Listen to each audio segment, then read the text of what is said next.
बिहार में जातीय जनगणना के आंकड़े क्या आए, अब उत्तर प्रदेश में इसकी गूंज, इसका सियासी शोर सुनाई देने लगा है।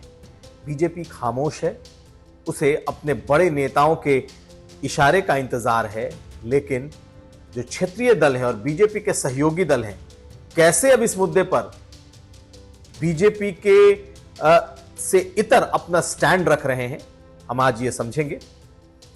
ये भी जानिए कि कैसे अलग राज्य को लेकर के, खासकर पश्चिमी उत्तर प्रदेश को बांटने को लेकर के रायता फैल गया है और बीएसपी का इस पर क्या था स्टैंड पहले का, आखिर क्यों ये बातें उठी, हम ये भी समझेंगे।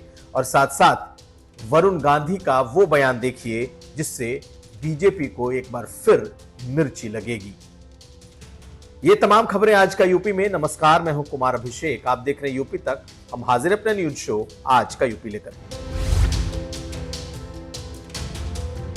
जातीय जनगणना के आंकड़ों के आते ही जो सियासत शुरू हुई है, उसमें उत्तर प्रदेश अब बेहद अहम होने जा रहा है। अब लगातार जो बड़े दल हैं, खास करके समाजवादी पार्टी, बीएसपी, इन सभी दलों ने उत्तर प्रदेश में जातीय जनगणना की मांग शुरू कर दी है।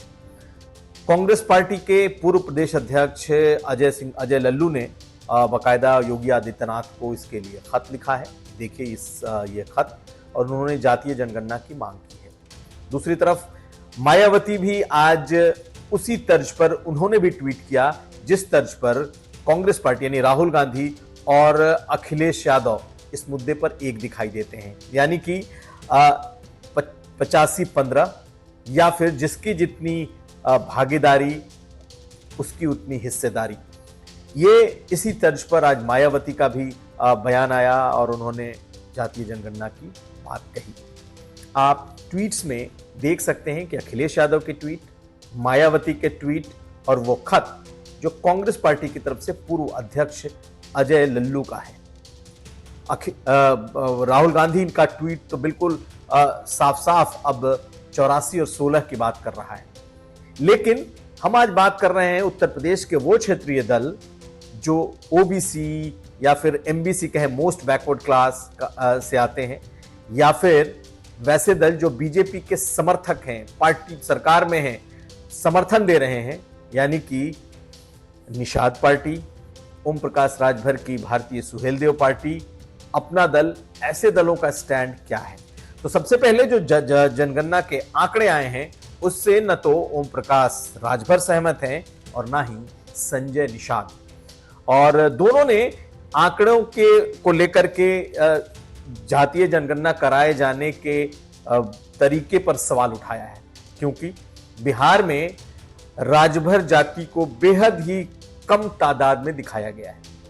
वहीं संजय निषाद भी मल्लाहों के यानी निषादों के की जो तादाद दिखाई गई है उससे वो भी नाखुश हैं, यानी कि उनका मानना है कि ठीक से जनगणना नहीं हुई है। पहले ओम प्रकाश राजभर को सुनिए जो कह रहे हैं कि बिहार में ये आखिर कैसी जातिगत जनगणना है जिसमें उनके लोगों का की तो गिनती ही नहीं हुई है। और वही हाल संजय निषाद का भी है, वो भी लगभग यही बात उठा रहे हैं। सुनिए दोनों क्या कह रहे हैं। हम रजवा, राजवंशी, राजधोक और राजभर के बीच में हम बड़ी संख्या में घूम रहे हैं। 29 जिले में इसकी आबादी है, 38 जिले हैं। अब 29 जिले में अगर इसकी आबादी है तो इसका आंकड़ा नहीं के बराबर क्यों आ गया? 20,000, 25,000, 30,000 वोट है, 40,000 तक। मैं नेवादा गया, नेवादा में अभी कार्यक्रम किया, 10,000 की भीड़ थी। तो 10,000 की भीड़ अगर हम देखें तो 50,000 वोट तो वही प्रदर्शित करता है। 1% ये है, तुनाना है, ये है, वो है। हम कह रहे हैं अपना परसेंटेज आप इतना दिखा रहे हो, यादव का परसेंटेज इतना दिखा रहे हो, और मछुआरों को बांट कर उसका परसेंटेज छोटा दिखा रहे हो। तो ये अब हमारा समुदाय पहले था, पहले आप मूर्ख बना लिया, अब नहीं मूर्ख बनाएंगे। जाति जनगणना होनी चाहिए, लेकिन विसंगति दूर होकर होनी चाहिए। ये देश को आजाद कराने में 193 जातियां जो बिखरी हैं, अंग्रेजों ने क्रिमिनल कास्ट घोषित किया था। Criminal tribes act inquiry committee के अनुसार 193 जातियां अनुसूचित जनजाति से भी बदतर हैं, और उन्हें अनुसूचित जनजाति की सुविधा देने के लिए अगर कमीशन ने रिपोर्ट लगाया तो फाइल इनकी वजह से कैसे गायब है? 30 साल से लोग सत्ता में रहकर हमारे लोगों का हिस्सा खा रहे हैं। और 30 साल पहले क्यों नहीं याद आए? अब जब मलाई खत्म हो गया, अब ये जातियां उनसे दो हो गई पलटू राम से, तो उनको अब गिनती के माध्यम से इन्हें कमजोर करके कहते तुम्हारी तो संख्या इतनी है, तुम क्या राजनीति करोगे, और मेरे पीछे पीछे घूमो। इसमें और कुछ है नहीं, यही छुपा हुआ है कि अपनी गिनती अधिक दिखा दो, बाकी जातियों का गिनती कम दिखा दो और कह दो कि भाई इतनी जातियां, घुमा के पिछड़ों की आबादी इतनी है, अगड़ों कितनी है, और उसमें पिछड़ों में आगे कौन है वो दिखाना। मैं कहता हूँ अगर है तो कुर्मी को एक जगह गिने हो, उसी तरीके से मछुआरों को एक जगह गिनो, बस हिम्मत हो तो दिखाओ।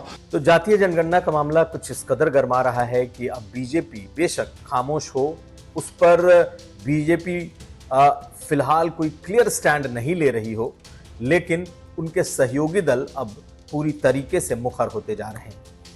अनुप्रिया पटेल ने आज फिर से एक बार जातिगत जनगणना की मांग की और राष्ट्रीय स्तर पर इस जातीय जनगणना की उन्होंने मांग की है।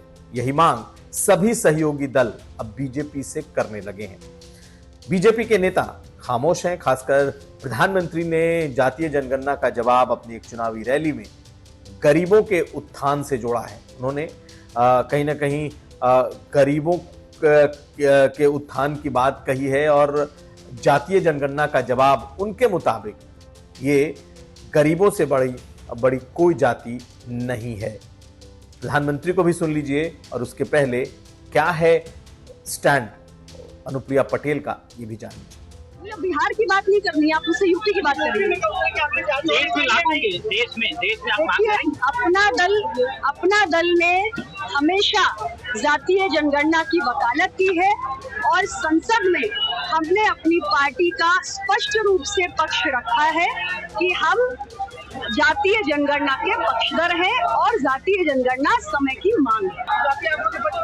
अपना दल जातीय जनगणना का पक्षधर है, ये बात मैं कितनी बार दोहराऊं, अभी तो बोला मैंने। कल से कांग्रेस ने एक अलग लाभ आरोपना शुरू कर दिया है। ये कांग्रेस के नेता कहते हैं जितनी आबादी उतना हक। मैं कहता हूं इस देश में अगर सबसे बड़ी कोई आबादी है तो वो आबादी गरीब है। गरीब चाहे वो दलित हो, गरीब चाहे वो पिछड़ा हो, गरीब चाहे आदिवासी हो, गरीब चाहे सामान्य वर्ग से हो, हमें सबसे बड़ी जाति मेरे लिए गरीब है। जातीय जनगणना क्या कम थी कि उत्तर प्रदेश को बांटने के बात पर चर्चा निकल पड़ी और इसने एक तरीके से राज्य में एक नया रायता फैला दिया है। जिस तरीके से संजीव बालियान ने पश्चिमी उत्तर प्रदेश को बांटने की वकालत की, कई सालों के बाद यह मुद्दा बिल्कुल सेंटर में आ गया। यानी कि जिस बात की चर्चा 2011 में शुरू हुई थी मायावती के दौर में कि राज्य को 4 भागों में बांट दिया जाए, हरित प्रदेश, बुंदेलखंड, अवध और जो पूर्वांचल है इसे अलग अलग राज्यों में बांटा जाए, इतनी चर्चा तो नहीं हुई। लेकिन एक डिमांड जो कि संजीव बालियान का है, इसने पूरी तरीके से सियासत को गरमा दिया। और हम क्यों कह रहे हैं कि रायता फैल गया, इसलिए क्योंकि बीजेपी के ही दूसरे नेता ने इसे मिनी पाकिस्तान कह दिया। बीजेपी के एक सहयोगी ने तो और आगे बढ़कर के इसे मुसलमानों का वो लैंड जिसमें वो लोग बहुत बड़ी तादाद में दिखाई देते हैं, इस तरह की बातें करना शुरू कर दिया। ऐसी बेसिर पैर की बातें शुरू हो चुकी हैं जिसे अब बीजेपी को ही समेटना होगा, क्योंकि उनके ही नेताओं ने इसको शुरू किया है और उनके ही नेताओं ने इसका विरोध किया है और उनके ही गठबंधन के साथी ने अब इसे हिंदू मुस्लिम तक पूरी तरीके से ला दिया है। तो शुरुआत पहले आप संजीव बालियान का एक छोटी सी एक बात से जो उन्होंने कहा था, उसके बाद संगीत सोम को भी सुनिए, लेकिन आखिर में हम आपको संजय निषाद का वो बयान जरूर सुनाएंगे जिसमें किस तरीके से वो इसे पूरी तरीके से कम्युनल रंग दे रहे हैं। सुनिए इन तीनों नेताओं। पश्चिम उत्तर प्रदेश का हर व्यक्ति चाहता है, हाईकोर्ट हमसे दूर है, राजधानी हमसे दूर है, कि अलग पश्चिम उत्तर प्रदेश बने। बहुत अच्छा भगवान ने हमें बहुत अच्छा पानी दिया है, बहुत अच्छी भूमि हमारे पास है और दिल्ली के चारों तरफ पश्चिम उत्तर प्रदेश होगा तो बहुत बेहतर राज्य बनने की संभावना यहाँ है। बड़ा प्रदेश है, समस्याएं रहती हैं। मैं सुन रहा था अभी आपने बताया कि संजीव बालियान जी के बयान के बाद समाजवादी पार्टी और इमरान मसूद जैसे लोगों ने बयान दिया है कि हम उनका समर्थन करते हैं। आप इसी से आइडिया लगा लीजिए कि कौन लोग चाहते हैं कि पश्चिमी उत्तर प्रदेश बने। पश्चिमी उत्तर प्रदेश बनाने का मतलब है, मैं क्लियर शब्दों में कह रहा हूं, इसे कोई बिल्कुल अदरवाइज लेने की जरूरत नहीं है कि अगर हम पश्चिमी उत्तर प्रदेश की बात करते हैं तो मिनी पाकिस्तान की बात करते हैं। पश्चिम के लोगों का विकास नहीं होगा, उनका और विनाश होगा। पश्चिम के लोग गारत में चले जाएंगे, पश्चिम के लोग खाते पीते लोग हैं वो खत्म हो जाएंगे, क्राइम नगरी बन जाएगी, क्राइम स्टेट बन जाएगी। आप भी जान रहे हैं यहाँ एक वर्ग की आबादी जितनी तेजी से बढ़ती जा रही है, आप भी देख रहे हैं। आप आज नगर में कस्बों में चले जाइए, 60, 70, 80% तक आबादी होगी, 90% तक आबादी हो गई है। हिंदू माइनॉरिटी में आ गया है वहाँ। देखो भाई, बालियान की बातों से मैं समर्थन करता हूँ कि जब हमारे पास निषाद राजन दल था, भगवान राम यहाँ थे, तब सुख था। जब ये जो है अंग्रेज आए, यूनाइटेड प्रोविंस बनाए, जो है अवध प्रांत और आगरा प्रांत एक कर दिया, फिर दुख देना शुरू किया, लूटने लगे। आज फिर अलग होना चाहिए। मैं सोम जी की बातों का समर्थन कर रहा हूँ, लेकिन ये बात कि टोपी वालों का राज हो जाएगा, जाली वालों का, जालीदार टोपी और दाढ़ी वालों का, ऐसा नहीं है। कश्मीर देखो मेरे हाथ में आ गया, धारा 370 खत्म हुई। उनके कहने का मतलब कि जब भारत पाकिस्तान का जब मैच होता है तो कुछ दाढ़ी वाले और टोपी वाले पाकिस्तान का जिंदाबाद का नारा लगाते हैं। इस सोच को बदलना होगा। भारत में रहने वालों को, भारतीयों को साथ देना होगा। जैसे राम मंदिर बन रहा सहयोग से, वैसे काशी और मथुरा भी बने, और निषाद राज के किले पर जहाँ भगवान राम सोए थे, रात्रि विश्राम करें, वहाँ से भी मस्जिद हटना चाहिए। तो आज के दिन में उनके पाकिस्तान शब्द कहने का मतलब यही है कि जो समर्थन करने वाले हैं, और जब तक वो समर्थन दूसरे का करते रहेंगे तब तक उनको ऐसे आरोप लगते रहेंगे। तो आपने सुन लिया प्रदेश को बांटने को लेकर के किस तरीके से ये ध्रुवीकरण की एक सियासत है, और हम इसीलिए कह रहे हैं कि इस एक बवाल ने उत्तर प्रदेश में ये नया रायता फैला दिया है। और अब बात वरुण गांधी। वरुण गांधी एक बार फिर अपने पुराने फॉर्म में लौट आए। हम ये ऐसा क्यों कह रहे हैं? हम इसलिए कह रहे हैं कि एक बार फिर बीजेपी और खास करके मोदी सरकार की नीतियां उनके निशाने पर आ गई। हालांकि बीच के कुछ वक्त में वरुण गांधी एक तरीके से उन्होंने थोड़ा चुप्पी साध रखी थी, थोड़ा बैलेंस बनाया था, और ऐसा लग रहा था कि वो बीजेपी को बहुत ज़्यादा टारगेट नहीं कर रहे, वो नीतिगत विषयों पर बात कर रहे हैं।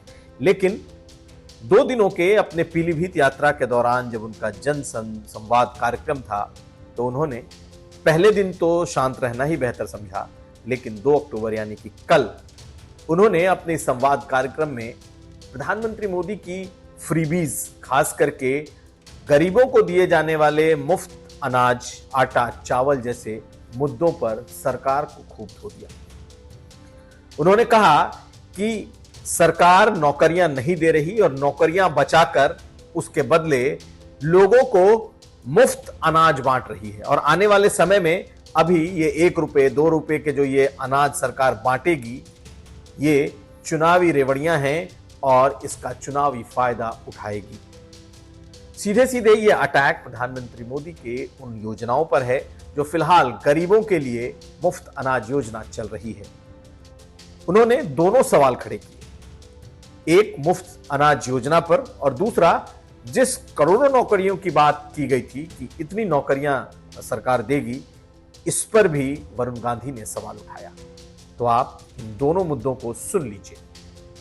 क्या कहा है वरुण गांधी ने अपने चुनावी क्षेत्र? तो नौकरियां क्यों नहीं देते? क्योंकि पैसे बचा के चुनाव में रेवड़ियां फेंकी जाए कि मुफ्त में आटा दो, चावल दो, अनाज दो, रोजगार नहीं मिलेगा, कुछ स्थायी नहीं मिलेगा, केवल ऐसे ही फेंका जाएगा कि वोट दो, वोट दो। देश के लिए राजनीति कर रहे हैं या हम एक टिकट के लिए राजनीति कर रहे हैं? लालच है उस राजनीति की जो केवल अपने स्वार्थ तक सीमित है। 1 करोड़ इस समय सरकारी नौकरी खाली है, 1 करोड़, और सब लड़के बेरोजगार घूम रहे हैं। पहले इतनी परीक्षाएं होती थी, अब परीक्षा जो बैठता है वो 3 साल बाद रिजल्ट आता है। आधे पेपर तो कैंसिल हो जाते हैं पेपर आउट होने के कारण। क्या मैं सही कह रहा हूं, मैं गलत कह रहा हूं? पहले इतनी नौकरियां होती थी, रेल की नौकरी, सेल की नौकरी, एयर इंडिया की नौकरी, ये नौकरी वो नौकरी, अब सब सिकुड़ गई। क्यों? क्योंकि प्राइवेट को बेच दिए।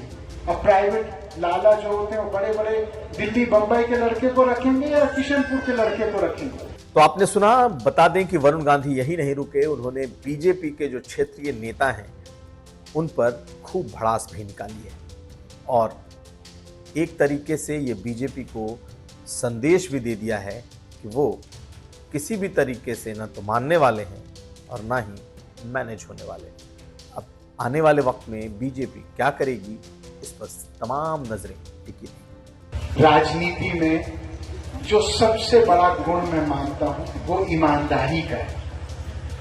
आज वरुण गांधी को छोड़ के पीलीभीत जिले में बाकी किसी भी नेता को आप देखो, सब कमीशन खाते हैं। क्या मैं सही कह रहा हूं, मैं गलत कह रहा हूं? सब लोग की स्थिति पहले देखिए और आज की स्थिति देखिए। कोई कॉलोनी काट रहा है पीलीभीत में, कोई बौद्ध आश्रम बना रहा है, कोई ये बना रहा है, कोई वो बना रहा है। कहां से आए पैसे? सब जनता के पैसे हैं। जब मैं पिछले बार किशनपुर आया तो भी मैं इसी गाड़ी में आया, आज भी इसी में आया, आगे भी इसी में आऊंगा, क्योंकि मुझे दिखावे की राजनीति नहीं करनी। तो ये था आज का यूपी। हम कल फिर हाजिर होंगे, तब तक आप देखते रहिए यूपी तक।